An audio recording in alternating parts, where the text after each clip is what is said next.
خبر آپ کو دیں، وزیر اعلیٰ خیبر پختونخوا علی امین گنڈاپور کہتے ہیں جمہوریت میں عوام کا مینڈیٹ چوری کرنے کا حق کسی کو نہیں، ایسا نظام بنائیں گے کہ آئندہ عوام کا مینڈیٹ چوری نہ ہو سکے۔ اڈیالہ جیل میں بانی پی ٹی آئی سے ملاقات کے بعد کہا چیف جسٹس سپریم کورٹ سے درخواست ہے 9 مئی پر انکوائری کمیشن بنایا جائے۔ کے اندر جو ہے جو لوگوں کا مینڈیٹ ہے وہ کسی کو بھی حق نہیں ہے کہ وہ چوری کر سکے۔ ہمارا لیڈر حق پہ ہے، سچ پہ ہے، اللہ تعالیٰ ہماری مدد کرے گا، بہت جلد ہمارا لیڈر بھی انشاءاللہ رہا ہوگا۔ ریکویسٹ ہے چیف جسٹس سپریم کورٹ سے 9 مئی کے اوپر بھی ایک جوڈیشل کمیشن بنائیں تاکہ پتہ چلے کہ ذمہ داران کون ہیں، اس کے بینیفیشریز کون ہیں۔ ہمارے ہزاروں ورکر جو جیلوں میں ڈالے گئے، کچھ رہا ہو گئے، کچھ ابھی بھی جیلوں میں ہیں، ان پہ ایک ظلم ہوا ہے اور جن لوگوں نے ایسا کیا ہے ان کے خلاف قانونی کارروائی کی جائے، یہ ہمارا مطالبہ ہے۔ میں پوری قوم کو یہ پیغام دے رہا ہوں کہ عمران خان ہمارے بچوں کی جنگ لڑ رہا ہے، آپ عمران خان کا ساتھ دیں، ہم پاکستان کو وہ پاکستان بنائیں گے جس کا خواب علامہ اقبال نے دیکھا تھا اور جس کے لیے ہمارے آباء و اجداد نے اپنی جانی اور مالی قربانیاں دی۔ اس وقت جو ایک حکومت جو بیٹھ چکی اس نے مینڈیٹ چوری کیا۔ اب میں ایک ایسے آدمی جو مجھے پتا ہے کہ وہ مینڈیٹ چوری کر کے وہ زیادہ منع ہوا ہے، میں اس کے حلف پہ جا کر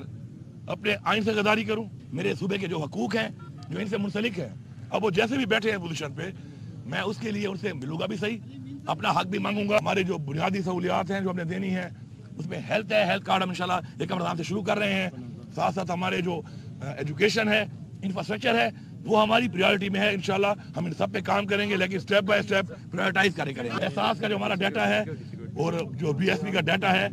ٹرانسپیرنسی کے لیے، اس کے مطابق ہم 8.5 لاکھ خاندانوں کو فی خاندان جو ہے 10,000 روپیہ دے رہے ہیں، وہ انشاءاللہ 1 رمضان سے وہ شروع ہو جائے گا۔ پرائس کو کنٹرول کر لیتے ہیں انتظامیہ کے ذریعے، تو میرے خیال میں اگر سرکاری ریٹ کے مطابق چیزیں بازار میں ملنا شروع ہو جائیں تو ہر بازار سستا بازار ہے، پھر اس پہ ہم فوکس کریں گے۔ اس اتوار والے دن انشاءاللہ ہم پشاور میں ایک پیسفل ایک پروٹیسٹ کریں گے 2 حوالوں سے۔ ایک تو جو ہمارا مینڈیٹ چوری ہوا ہے، دوسرا جو ہمیں ریزرو سیٹ نہیں دی جا رہی، میں خود لیڈ کروں گا اس کو انشاءاللہ۔ عمران خان صاحب یہاں پہ ہم نے 9 سال حکومت گزاری ہے، 9.25 سال اس صوبے میں،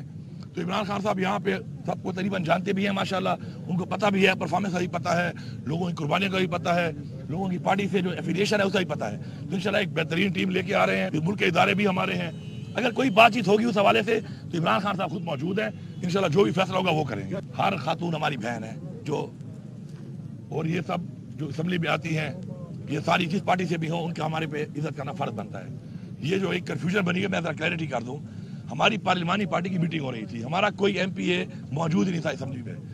یہ خاتون جو ہیں ہماری بہن، یہ لوٹا لے کے اور گھڑی لے کے آئیں اور عوام کو پرووک کیا، انہوں نے خود بیان انہوں نے کی ہے۔ خاتون ہونے کا مطلب یہ نہیں ہے کہ آپ عورت کارڈ کھیلنا شروع کر دیں، انہوں نے پرووک کیا، کراؤڈ نے ریئیکٹ کیا۔ جب ہمیں پتہ چلا اور ہم آئے تو اس وقت ساری کارروائی ہو چکی تھی، ورنہ آپ نکالیں CCTV آپ کو نہیں مل رہا، 9 مئی والے تو نہیں مل رہے، ہم آپ کو دے دیں گے۔ جب ہم لوگ آئے یہ ہو چکا تھا، پھر میں نے اس کو بلایا، اسے بات کی، سمجھایا کہ آپ کو یہ نہیں کرنا چاہیے تھا، اب مہربانی کر کے آپ ہماری بہن ہیں، آپ ابھی دوبارہ ہال میں نہ جائیں، آپ جائیں گی لوگ پھر آپ کے خلاف پھر نعرے بازی کریں گے، تو انہوں نے میری بات مان لی اور میں نے ان سے ایکسکیوز بھی کیا، باوجود اس کے قصور اس کا تھا، پھر بھی میں نے ایک خاتون ہونے کے ناطے خود ایز وزیر اعلیٰ ان سے میں نے ایکسکیوز کیا کہ میں معافی مانگتا ہوں کیونکہ آپ خاتون ہیں اس لیے۔